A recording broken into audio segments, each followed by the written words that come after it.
Okay, perfect.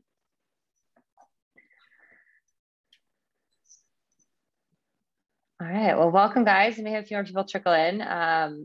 And this will be posted as well for any of your teammates who couldn't make it. My name is Kat. I'm the director at Northeast and director of college recruiting. We also have Kelsey Armstrong on, who's our recruiting coordinator, who a lot of you guys know and have seen in person or have done your meetings with. So for those of you that are, whether you're just starting kind of in the college recruiting process, which is really what the first half an hour of this meeting is kind of going to be all about. And then the second half, we'll dive into, you know, a little bit further along in the process. You guys are welcome to stay on, or you can just join for this first part. And we're going to kind of talk to you about the process in general and how, you know, we can help you, you know, best go through this process. And that's really our goal. Kelsey, you want to keep going? Perfect. All right, and those of you guys that are on, if you don't mind muting yourselves, just so we don't get any background noise. And if you can, what we'll do is just in terms of questions, feel free to type them into the chat. You could either ask them to everyone or you can ask them directly to me or Kelsey, and we can reply, and whoever's not presenting will address your questions or maybe even kind of say them to the group if we think they'll be relevant. But so we're really excited about what we've been able to do so far at Northeast in the kind of college recruiting space. Personally, I thought it would take us longer than the 3.5 seasons really to get to where we are now, where we have over 20 athletes on the men's, women's side committed to college programs or in college programs currently. And that number is going to probably hit 30 in a year with the classes that we have coming out, and you know, a lot more players at the open and club levels, you know, interested in college and at the level where it's feasible and not. So we're going to talk to you about all kind of the different levels here. You see, you know, ACC at the top end, and now we have some of our athletes in the program right now that are, you know, talking to ACC, SEC, Big Ten schools, which is a really exciting, you know, to lower D1s to D3s, D2s of all levels. And I think that, you know, particularly on the women's side, there are just so many levels of college volleyball. And if you're really determined to play and have good skills, like there's a place potentially out there for you. On the men's side, it's a little bit more competitive. But with the success of our boys teams, I think we have a lot of athletes on both sides of the program that, you know, could be adding to this list at some point.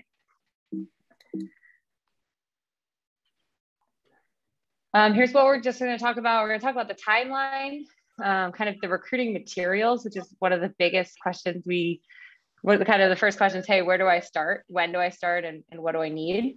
So we're going to go over all of that. And then we're going to spend some specific time talking about the highlight video because I think it's a really important and often kind of misused or an area that could really like set you apart or kind of immediately cross you off a list, depending on how good a job you do with it. So we're going to talk about some specifics with that as well.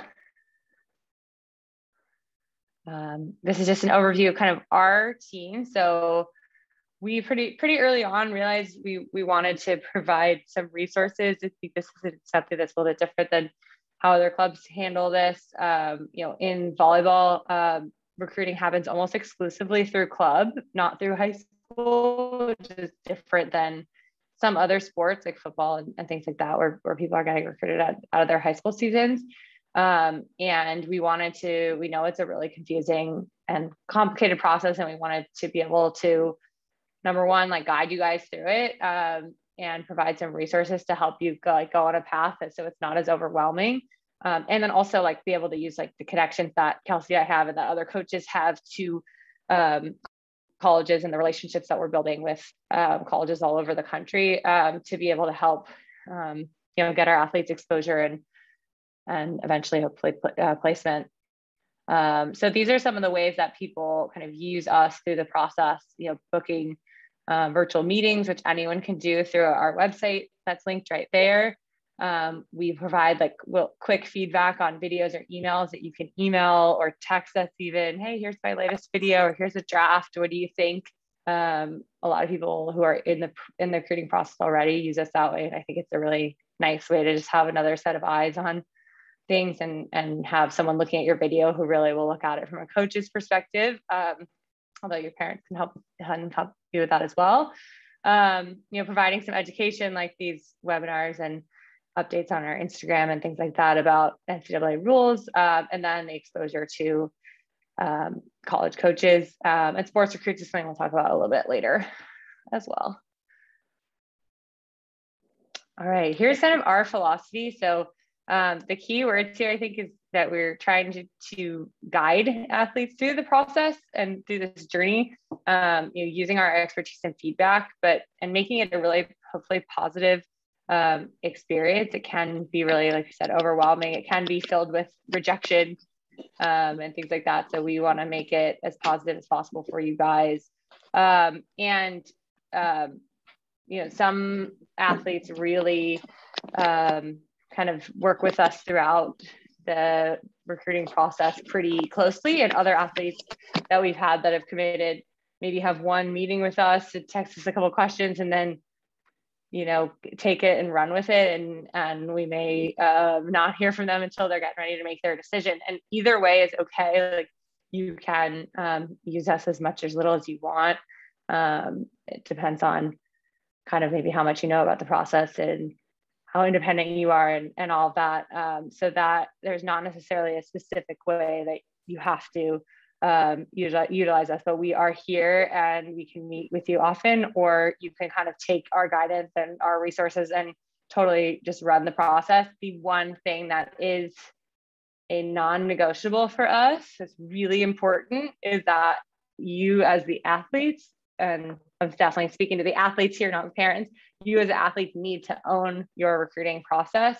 Doesn't mean you can't get help from your parents and from us, but it will not have the result that you want if you're relying on us or your parents to get it, or your high school coach or someone else to get it done for you. It's a lot of work. And if you are willing to take it and run with it, you're going to have a lot of success. And college coaches can tell when parents are reaching out to them and kind of doing the work for them. And, if you're thinking about it from a coach's perspective, they're going to want someone on their team who's really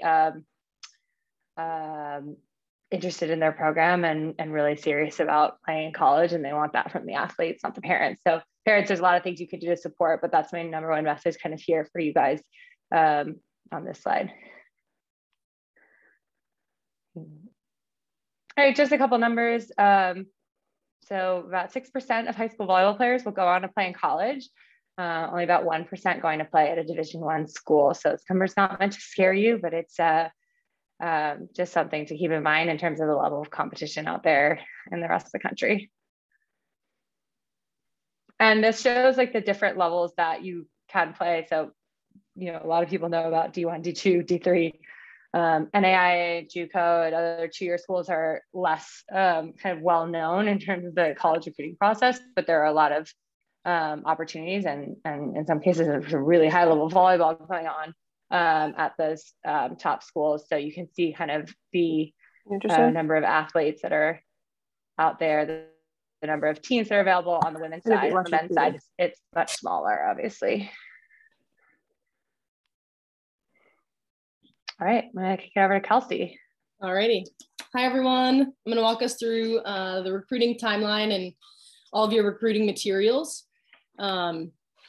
So here's an example timeline of what it would look like for a freshman, sophomore, junior, and senior as you progress through high school, and all the materials and kind of steps that you'll need to take in order to get recruited to the college level.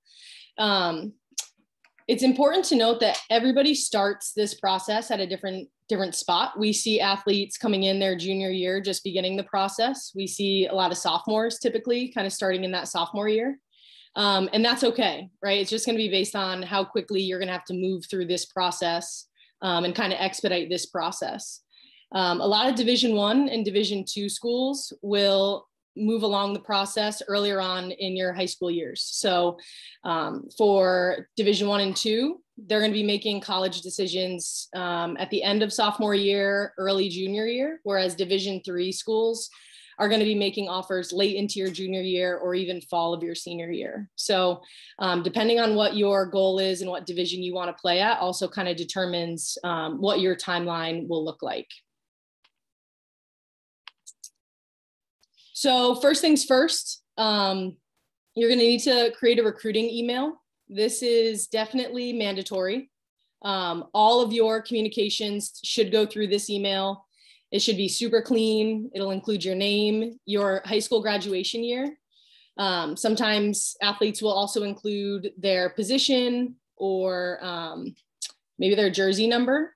We like this, super clean, super easy to identify who the athlete is and what class year they are, super important. It's really nice to allow your parents to have access to this email. We think this helps, just keeping communications open and allowing your parents to help hold you accountable in terms of replying to emails and getting back to coaches. Ideally, you're going to respond to all these coaches between 24 to 48 hours of them reaching out. So this is a non-negotiable. You're going to definitely need a recruiting email. Update your university athlete profile. Everybody has one through USAV. You just need to go in and claim it and update it and keep all of your recruiting information up to date, your height, your jump touch, all that information will need to stay up to date. You're going to want to start filming and compiling highlights. You'll have access to all of your huddle highlights and Sportfy. Some athletes will set up a tripod and film practice, especially in high school. A lot of times they don't provide film all the time. So you're going to have to, maybe film a little bit yourself, but certainly through Northeast, you'll have plenty of film to start compiling. You're going to want to begin researching schools and kind of creating that college list. You're probably going to have some safety schools, some reach schools, some comfortable schools. And so that list will probably be anywhere from 30 to 50 schools if you're starting out. And then it's optional to create a volleyball Instagram. We've seen a lot of athletes have success with this, particularly athletes who really enjoy using social media. So we'll go a little bit deeper into that later. All right, so here's another must-have, draft emails. You're going to be communicating a lot with coaches through email. It's okay to have an email template, but we want to make sure that you're personalizing those email templates with information about the school.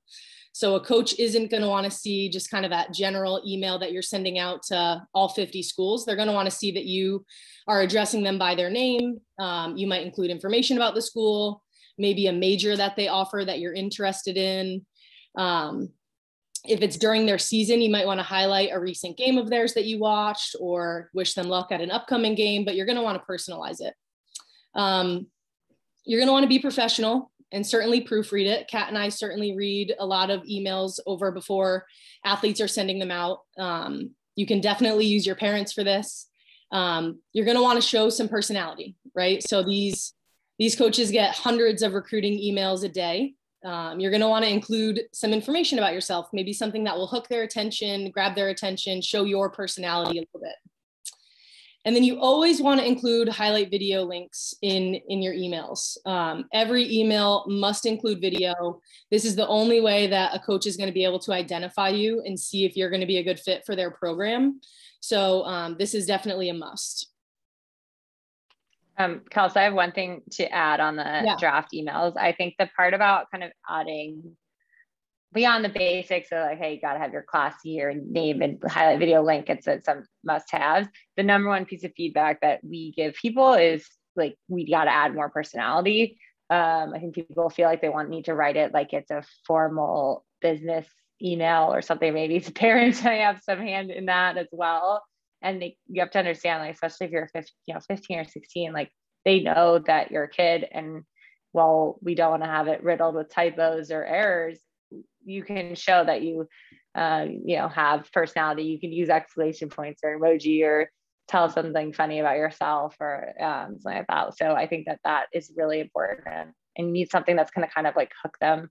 That's more interesting than just, hi, This is my name and I'm from this town in Connecticut.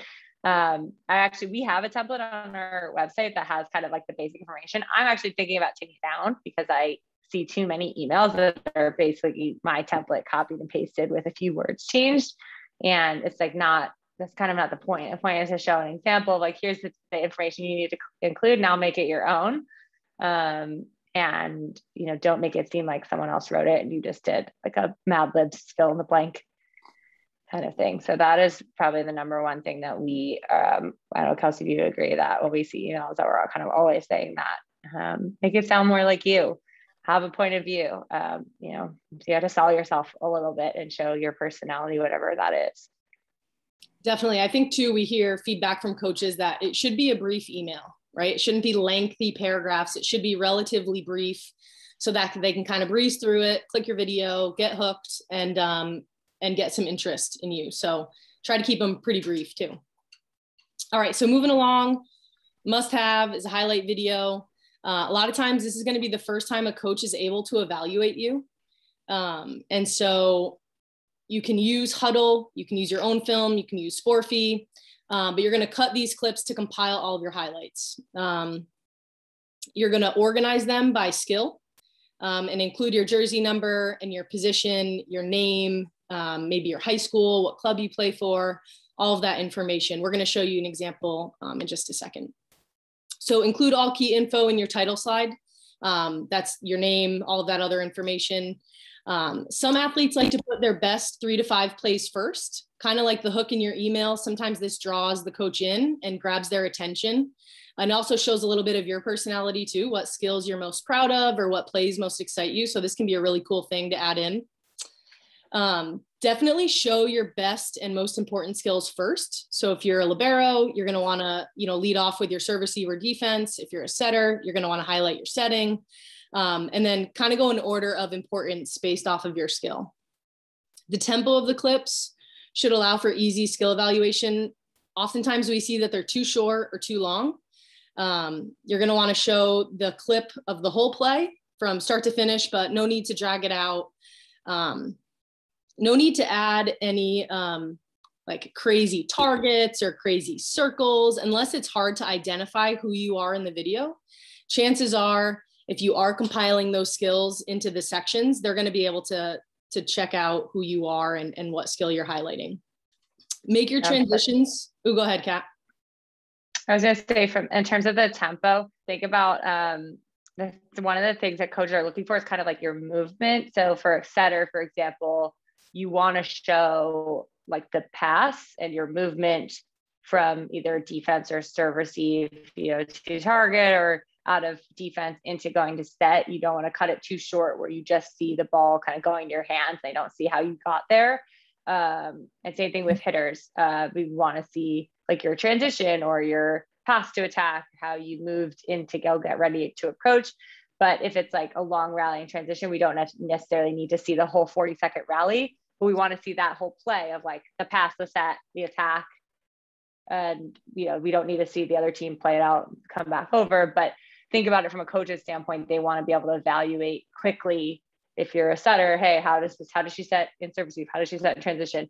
How do you set, to the middles? And so maybe organizing it that way. Or for a hitter, how do you, if you're a middle, how do you hit a one? How do you hit a gap, a slide as you're blocking? And so you want to organize those in a way where they're going to quickly be able to evaluate your level in each of those skills, obviously leading with your top stuff, but that's why we don't want it to be all over the place. So I like to have some sort of order to it where it's like, hey, here's me hitting all these quick sets, and then here's some shots or some tools, and then here's some blocks and net play, and they can see quickly, within a couple minutes, not 5-7 minutes. We're talking like 2 to 4 minutes max, like where you are with those, with each of those skills that are relevant for your position. And like, I would say for almost everyone, like, unless you have like a killer serve that you can really see in your video, we only need to see a couple serves. They're going to assume that you can serve. And if they're middle, they don't really care if you can serve, unfortunately. If you've got a great one, show it. If you're great at defense, show it, but they want to see, your blocking, net play, stuff like that. So, keep in mind kind of the key skills for your position. Setters, we don't need to see you passing a bunch of down balls. They want to see that you can play defense. They want to see, that you can you have some net play and stuff like that. Mostly they want to see you set, because that's really the main kind of skill needed for your position. So that's something that we can kind of help with as we evaluate. But for you to think about, hey, what's really important? What is my best skill? What's going to get me recruited? Show that, and show it quickly, and get them, in that first 20 seconds to want to watch the rest of your video. That's kind of the goal of the goal of the email is to get them to watch the video. The goal of the first 20 seconds of the video is to get them to watch the rest of the video. And then hopefully at the end of the video, you're on their radar. You're on a list or a whiteboard or a Google Sheet somewhere. Hey, we want to keep an eye on this athlete. So I think it's important to figure out kind of the goal of each of those communications and kind of the different sections. Awesome. One other thing I just wanted to point out here, number 6, try to get most highlights from 3 to 4 matches. Depending on where you are in your recruiting process, this might change a little bit. Your initial highlight video should come from 3 or 4 matches.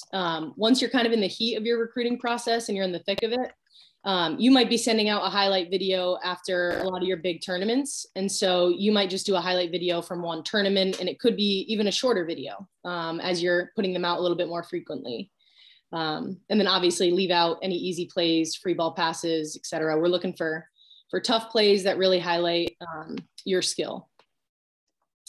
All right, so we're going to look at an example here. We're going to point out a couple of the things that we just talked about. All right, so Tatum's cover photo here. She has her name, her graduating class year, her position, her height, her jersey number, what high school, and then what club she's playing for.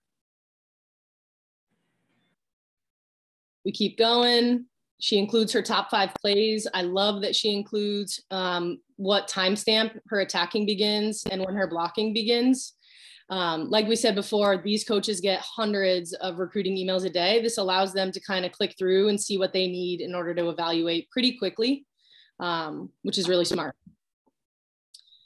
So we'll watch a couple of plays here. Tatum includes a kill. She includes a block. Obviously the important plays for a middle. We've heard a lot of feedback from college coaches. They really like the view from the baseline. So not necessarily the view from the stands, but more behind the baseline of the court. Awesome. And that's what you'll get from all your huddle video, but sometimes the high school film comes from up here.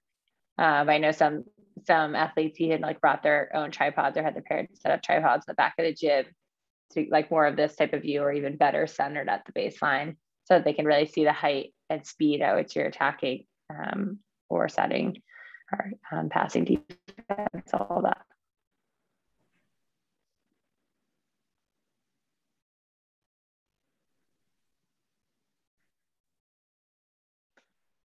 Good, and we see there she's transitioning into a new skill. So she's easily going to communicate that. And now that we know what skill she's highlighting, we're able to identify obviously which athlete she is. So this is a good example. We have plenty of examples on the website based off of your position. So feel free to go on, look under the recruiting tab, and you'll see a bunch of other examples. I do like showing the celebration too, if it's good. If it's like a big block or a big kill and you have a really exciting celebration. Show that. Again, shows your personality, shows your excitement, and that's something that a lot of college coaches are looking for. So I like including that, not cutting it too short. A pro tip here. Here's an example from Lily's YouTube channel. She's got clips and highlight videos going back months and probably a year or 2 at this point. So it's really nice to have this compilation of videos so that coaches can see your growth and development over time and see that you are constantly improving and not hitting a ceiling in your training and development. So this can be a nice option too. All right, some more optional recruiting materials. A volleyball resume, it's good to have. Obviously, you're going to want a resume at some point anyways for internships and volunteering and all of that good stuff. This is a little bit different. It's going to include all of your, obviously your volleyball information. So some of your stats, your club information, maybe a point of contact from your club so that they can reach out if they're interested. Same thing with your high school, your link to your video, your academics. And then the nice thing about this is it allows you to highlight things outside of just volleyball and maybe your academics. So you can add in any community service, and it just continues to kind of help show a little bit of your personality. Social media has been a big thing that has kind of grown over the last few years with recruits trying to utilize social media to get more exposure. This again is definitely optional. You know, it can add value if you enjoy it and if it comes easy to you. But we wouldn't want this to take away from your email communications and compiling your highlight videos. You know, this is kind of secondary. And so if you're all in and you manage it well and you are excited about it, it is easy enough to just kind of double post your highlight videos there as well. And it will help you gain some exposure and interact with some coaches, but definitely not necessary. All right, we're gonna go into sports recruits. So sports recruits, again, is optional. It's a streamlined recruiting platform subscription that's offered. It's an add-on. And so it allows you a variety of things. I'll show you here through this screen recording of Caroline's page. It's gonna allow you to search schools, to access coaches. This is what the homepage looks like. And so you can see here, Kat's able to kind of tag some schools for her. We're able to see when certain schools view any of her video, which is a great thing. It allows us to favorite schools. So we get notifications when college coaches interact with her profile. She gets those notifications as well. So that's when they look at her profile or view her film.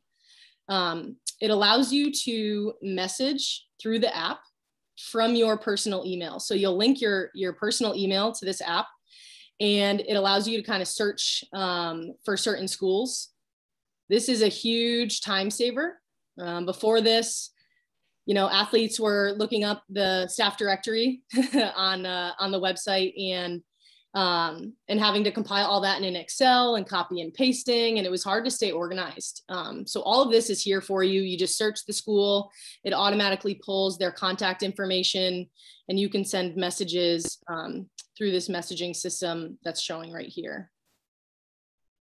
It allows you to create, go ahead, Kat. I was just gonna say too, like for some of you guys, this is something we offered as like an add-on that I think a couple of you have. Some of you may want to add next year. Or maybe you don't, say, hey, I'm really organized, I don't need it. Like not everyone necessarily needs it, but it's important to know this is like definitely very different than a recruiting service, you know, like an NCSA or something. We're like not huge fans of it. I think there's a place for it, and it works for some people. But it's very expensive for what you get, whereas our athletes are paying $250 a year for this, and some may be using it for a year or two to help them kind of organize. And I think particularly that messaging component and being able to find the emails and us being able to see what you're doing is really the value here to make it more transparent and a little bit easier. A lot of people still keep like a Google Sheet list so they can keep more detailed notes, and I think that that's really good, you know, to make sure that you can help rank your schools and you can share that with us.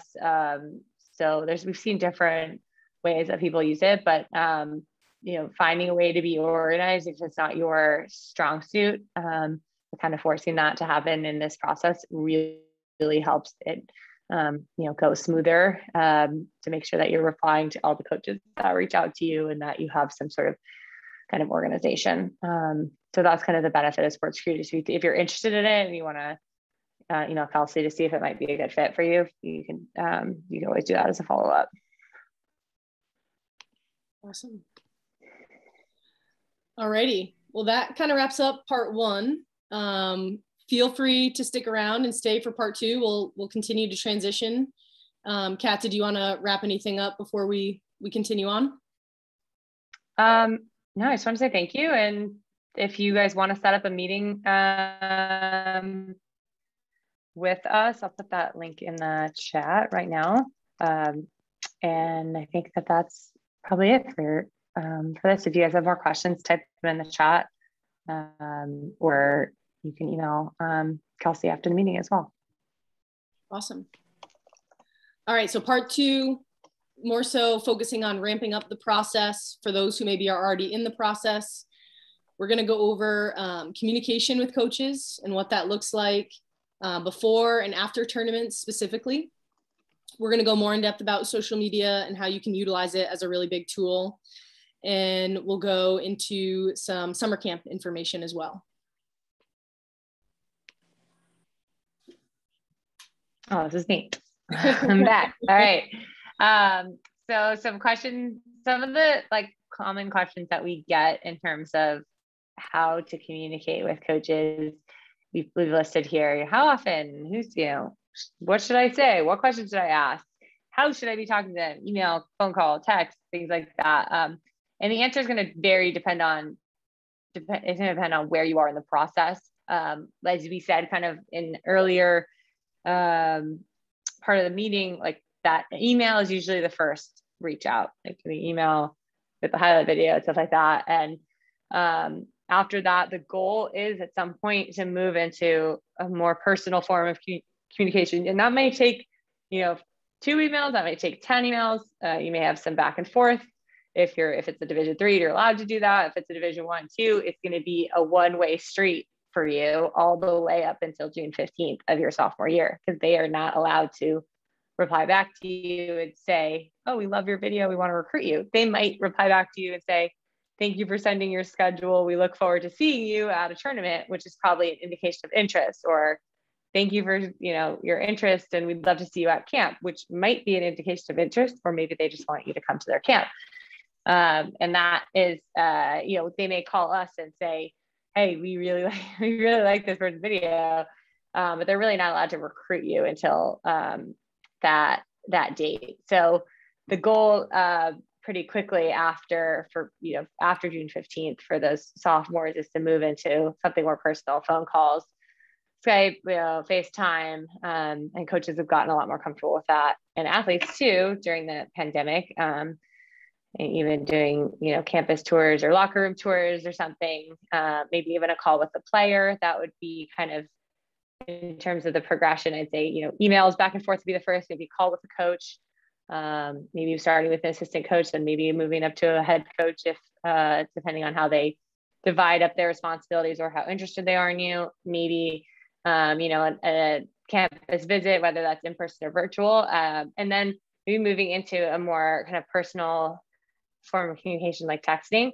And that I think is, as you guys move along that pipeline, it kind of is can be an indication of interest, because as you can imagine, they can get hundreds of emails and reply quickly with a template and put you on their email list, but they're not probably texting with hundreds of recruits, just because they don't have the time or capacity to do that. So kind of move into that phase where, hey, they're texting me to set up a call, or they're texting my club coach, or calling us. I got a couple calls and texts today about some of our athletes, which is always really exciting. That usually that more personal one-to-one communication is where that's your goal in terms of building a relationship. That's where you can really show your personality more. So, and I think in terms of who directs the conversation and how often, you kind of can play it by ear. Some coaches will let you speak a little bit more. Some will want to share more about their school. It's them selling the school to you as well if they're interested. So it's usually a bit of a sales pitch at the beginning, and then, hey, what questions do you have? And we'll kind of help you with that. And then with how often, the biggest thing there's not a, hey, it has to be every week or every 2 weeks. The biggest thing is you can't go dark for a long time. Or you can, but it's risky because they might move on, or just assume you're not interested. I've seen it work out where sometimes someone doesn't talk to them for a couple months and then they come back later and the coach turns out that they weren't that interested the first time and now they're interested. But oftentimes if you don't reply, in a couple of weeks and God forbid, a couple of months, they're moving on. So always making sure you're applying in a timely manner and just keeping them updated, whether that's some people that's every 2 weeks, some people that's once a month.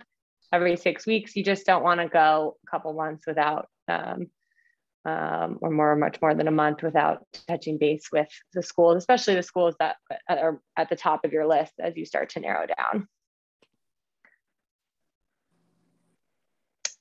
Just a couple kind of tips for phone calls. Obvious one, but I think it needs to be said. Don't ask anything you can find out in a Google search. Like, don't ask, hey, when's your next match? Look at when their next match is and say, hey, I see you're playing Sacred Heart on Friday.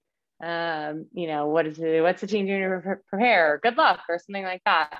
You can reference that. Or, hey, I saw that you guys did this team thing on Instagram, or congrats on the win, or maybe watch part of the game and you can comment on that. I loved watching a certain player on your team or something like that. So you can kind of reference that in the conversation, and that research doesn't take, you can do it even a day before, the morning of a call.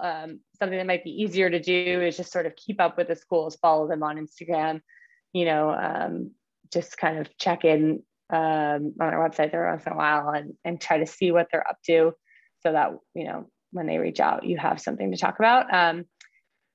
Be yourself, be professional. Obviously, like, we want to make sure you're in like a space that, like we are in now, that's relatively quiet, probably not like sitting in an unmade bed or something, like making it something that's somewhat professional. There's not a job interview. You don't need to be dressed up. You can have show your personality and joke around a little bit with that, or like depending on kind of what their personality is. So I definitely wouldn't approach it like an interview, but you want to be prepared. And that's kind of where it may feel a little bit more like a job interview or something. But the goal is hopefully at the end, it will feel more like a conversation and less like an interview, as it kind of flows naturally. And always prepare questions, because they want to see what kind of questions you ask. That shows your personality, and you want to hopefully find out something about the school and the coach, because you want to see if this is a place you want to go.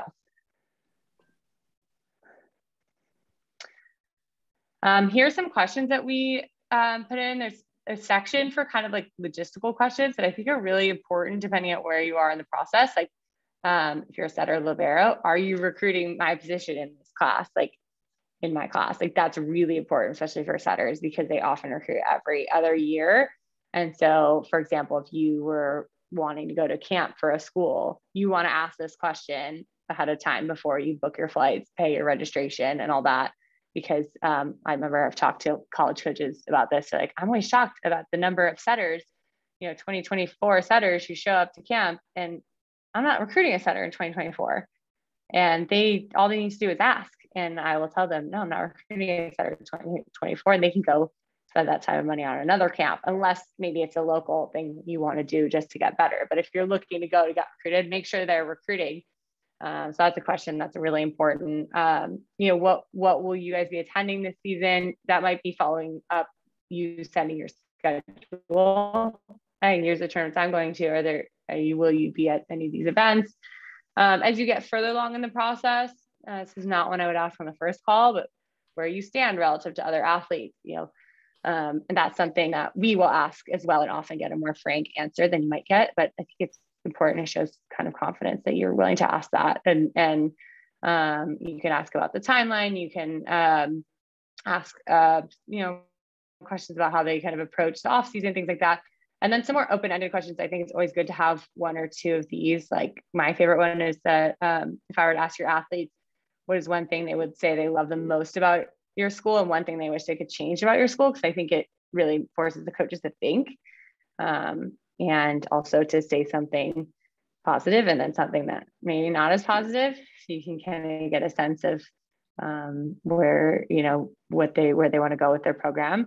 Or maybe what's your vision for the program? What do you envision as my role on the team if I were the type of player that I am, to try to understand if they see you as an impact player coming in right away, maybe getting a chance to compete, or fighting for a serving specialist spot and really getting more time in practice because there's 3 people ahead of you in your position.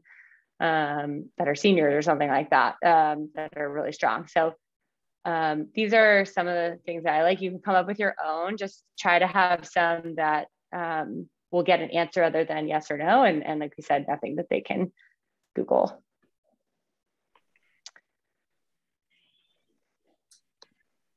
One more piece of advice I would just add is try to be as authentic as possible through the process. You know, unlike high school where you don't really get to choose your high school coach, you do get to choose your college coach to some extent. And so you're going to spend 4 years with them, and vice versa. They're going to spend 4 years with you. And you really want to make sure that it's going to be a good fit. You fit into the culture of the program. You like the vibe of the team and the way that the athletes, you know, work together, and what their locker room culture is like, and how that coach works with their athletes. Like, you really want to make sure that it's a good fit, because if you are playing in college, it's going to be a big part of your college experience. Moving along, communication for tournaments. Before and after all of your tournaments, you should be sending your tournament schedule out. You should send your tournament schedule, the compilation of your tournament schedule out in the beginning of the season. And then closer to the actual tournament itself, you should reach out to let them know of your court schedule, what division you're playing in, and obviously remind them to come see you play. Obviously, there's thousands of athletes in the gym. We want to make sure that if you are talking to a coach, they know where you are, what court you're playing on, so they can catch you live. Follow up afterwards with a highlight video, especially if they're not going to be able to come by and see you or attend that tournament. Like we were saying earlier with highlight videos, you know, at the beginning, you're probably going to have one big compilation video. And then as you get going to more tournaments during club season, you're probably going to put together some highlight videos after each tournament. And these could even be shorter, right? A lot of times highlight videos seem like this daunting task. They don't always have to be 4 minutes long. They could be 30 to 60 seconds of some of your top plays from the tournament or some of your favorite plays. And then obviously if they came by and saw you, make sure you follow up with a thank you, because they do have a long list of athletes that they're going to go watch play. And it's important to recognize that they came and saw you and took the time to come evaluate you. We're going to dive in a little bit more on social media, and whether or not it could be good or bad. Obviously, it could be both.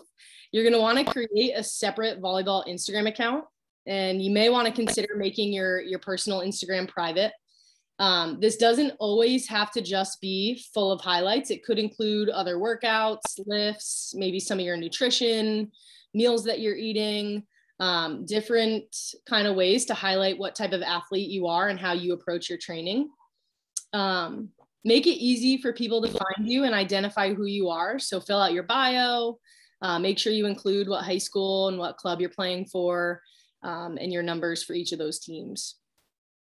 Post your recent practice or game highlights. Play around with using stories versus reels versus IGTV. Like I said, it doesn't have to always be a full highlight video. It could just be your favorite play from practice last night, or a really fun play or a really exciting play that highlights maybe you supporting another teammate too, or other variations of the game. It doesn't always have to be a full-on highlight. This is another good way that you could help show your personality and highlight a little bit of who you are.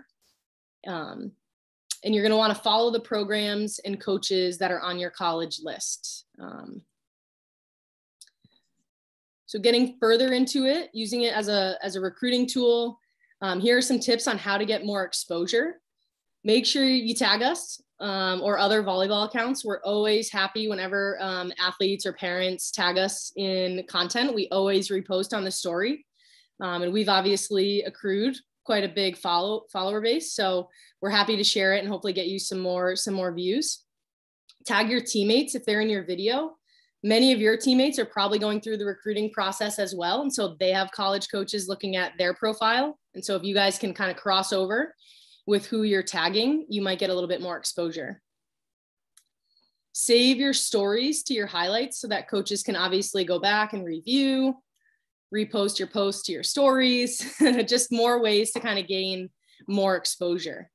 Put your link to your Instagram handle in your emails and coaches' communications. Hopefully that can draw them in and hopefully get you some follows. We've also seen athletes who follow programs early on in the process, and then maybe once they do make a connection with that coach or that program, they'll actually unfollow their Instagram account and refollow, so that hopefully the program or the coach will now follow them back and see content a little bit more frequently.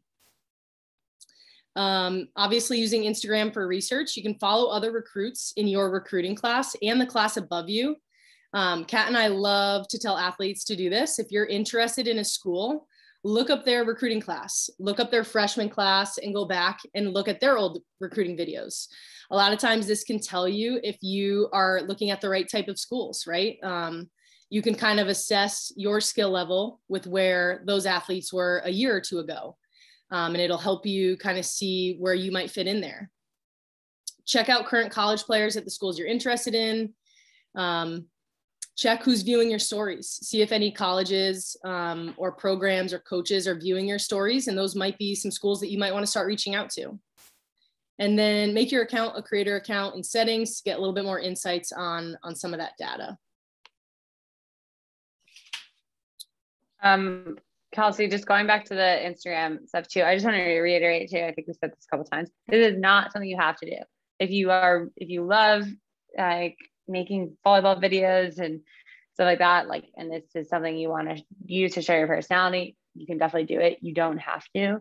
If it feels like a chore or a burden or something like that, like a lot of athletes, if the majority have got recruited without it. It can also hurt you if the content you're posting is inappropriate or something like that. Like coaches will be Googling you and going on your Instagram to try to see what kind of person you are, what your character is, and things like that. So it's definitely something that can help you, but you have to do it, kind of for the right reasons, right motivation to have it be successful, and it's not a mandatory. All right. Everybody asked about summer camps. Definitely very important in the recruiting process. The summer before you're kind of making decisions, really your sophomore year and your junior year. This is a big opportunity to play in front of these coaches and be coached by the staff. So it's not only that they can see you play live, like at tournaments or, evaluate your video.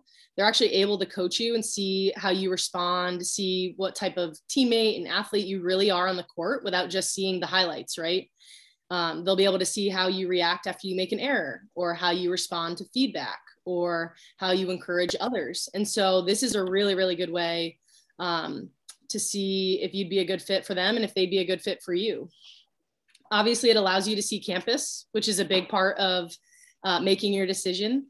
And then oftentimes you get to meet current athletes. A lot of times their student athletes will be there over the summer training and will help coach camp, or if it's a prospect day, maybe during the school year, even better, because then you get to see kind of the hustle and bustle of a campus. But this is a really, really good opportunity to see what it will be like to kind of work with that program. It can also help you. I have something. Ooh, go ahead. Sorry, something to add here too, just in terms of the calendar for summer camps. The NCAA just passed a rule for Division 1 and 2 camps starting this year that they can, or for Division 1 and 2 schools, that they can only run camps. I believe it's May 30th to August 31st. Yep. So those winter clinics, fall clinics that some of you guys were going to, I know like that was a common thing. And for like the Ivy League schools, like Brown always did a couple winter clinics and things like that. And I know other local schools did 3 or 4 of those sometimes. Those are going away. So like summer camp might be your only opportunity to be coached by the staff. And as opposed to you can be seen by them kind of throughout the rest of the year. That is not the case for Division 3 schools. They are much more relaxed in terms of when they can do camps and showcases. So just something to keep in mind. I think it's going to make summer even more important for as you get further along in your recruiting process and you want to get a chance to really interact with the coach and see if you like campus, you like their staff and all of that. So I just wanted to share that. Yeah, I think you said this earlier, but make sure you are a recruit before you make that financial commitment and time commitment. A lot of times these camps will overlap. Schools will have camps at the same time. And so you're going to want to make sure that before you make that decision, that you are on their list and that they're recruiting your position. Parents can definitely help with this because they are typically making the financial commitment. Kat and I can always reach out and help as well with something like this. So feel free to utilize us. Introduce yourself at camp first day, walk up, introduce yourself, say hi, make eye contact, shake their hand. Make sure that they know who you are before you get on the court and start playing, right? Follow up with a thank you afterwards. This is huge. An email would definitely suffice, thank them for their time, for maybe something that they coached you on, make it personal. Definitely a good thing and a nice touch. You can sign up early and ask for a refund. Definitely don't wait until the last minute. That will not bode well with coaches. And sometimes they have a policy where you can't get a refund closer to the date, but definitely appropriate to sign up early before spots fill up, and ask for a refund if necessary. Yeah, I believe that's all that we have. Were there any questions in the chat worth noting? I got a couple direct messages and some stuff about timelines, but I think just going back to one thing about summer camps and as well, kind of where parents, I think, can be involved, like similar to us, like parents, I think you can guide your athletes through the process and allow, be sure to allow them to own the process, even if that occasionally means letting them fail sometimes. If they don't reply to an email in time or something like that, maybe a lesson there that needs to be learned. But the place where I think is really important for a parent to be involved is like when you start writing checks. So whether it's for camps, unless you want to just go to a camp to get the experience, you want to go to Nebraska camp just to get the exposure. I can tell you, no one in our club is getting recruited by Nebraska right now. So, anyone who goes there is going for the experience right now.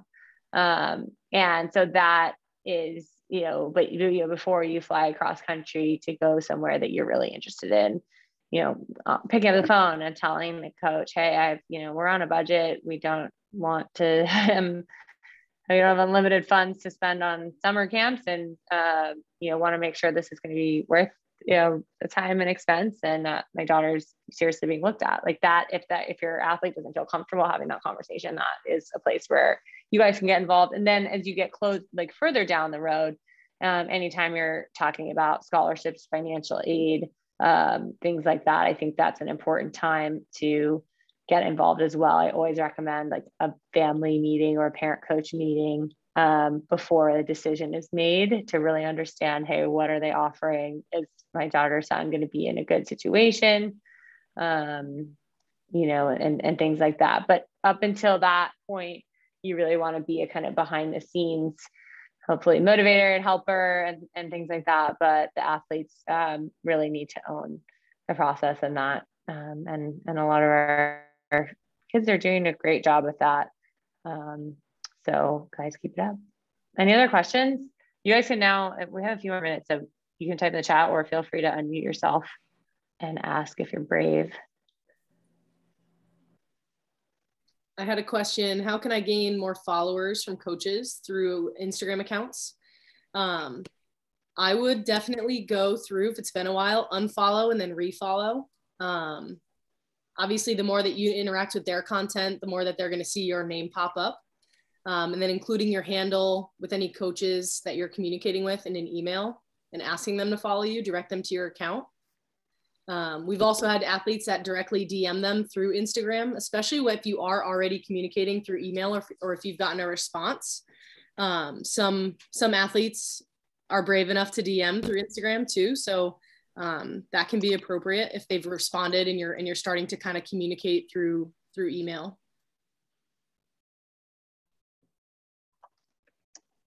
Any other questions?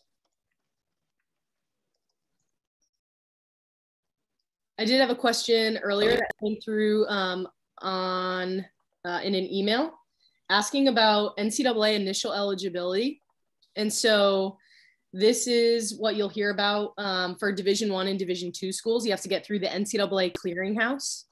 And so this certification is really looking for two things. It's looking to see that you're an amateur athlete, which means that you're not accepting money from winning tournaments or cars or anything crazy. For being an athlete, you're not taking any money. And it's also looking to certify you academically. So there's certain requirements that the NCAA has academically. This can all be found on their website. And so you wouldn't need to start doing this until your sophomore or junior year if you are looking at Division I and Division II schools. So if you have other questions about that specifically, you could always email me too. Yeah, a great question in the chat from Greg about our opinion on showcases prior to tournaments. Kind of a loaded question because it really depends on the tournament. I always am a fan of Kelsey and I are always reaching out to, I sent an email today to people running the Charm City event to find out who's going to be at the event. I think that's really important to say, are there schools that that you're interested in that are going to be there? You know, if so, who's going to be there? Is it a volunteer grad assistant, or is it, you know, the head or assistant coach? Are they there in person, or are they watching virtually, which is not as valuable? You know, just, I think that those types of things are really important to find out before you spend the time and money to do that. And then also like understanding the type of player that you are. If you, you know, if you're really dynamic, really athletic, super tall, you know, if you think you're going to be one of the top 10 players at the showcase, that's, you know, you're much more likely to get noticed. If, you know, do you think that the level of play is going to be, there's going to be hundreds of kids and you're going to be middle or lower the pack, unless a coach has specifically said, hey, I'm coming there to watch you, it might not be worth it because, you know, you might not really get a lot of attention or get to be seen. Because those things, they can be, I've seen people make connections at those and I've seen people get noticed, but they are also a moneymaker for the tournament. So I think that that's, you know, just something to do a little bit of research on before you commit, unless you happen to be coming in the night before and it's not, you know, it's not super expensive and you just say, I want to go get a good warm up before I get to play in the convention center. So I know it doesn't really answer the question because it's sort of putting it back on you guys or back on us to do a little bit of research to find out whether the showcase is going to be worth, you know, your time and have schools there that you want, you know, to get in front of.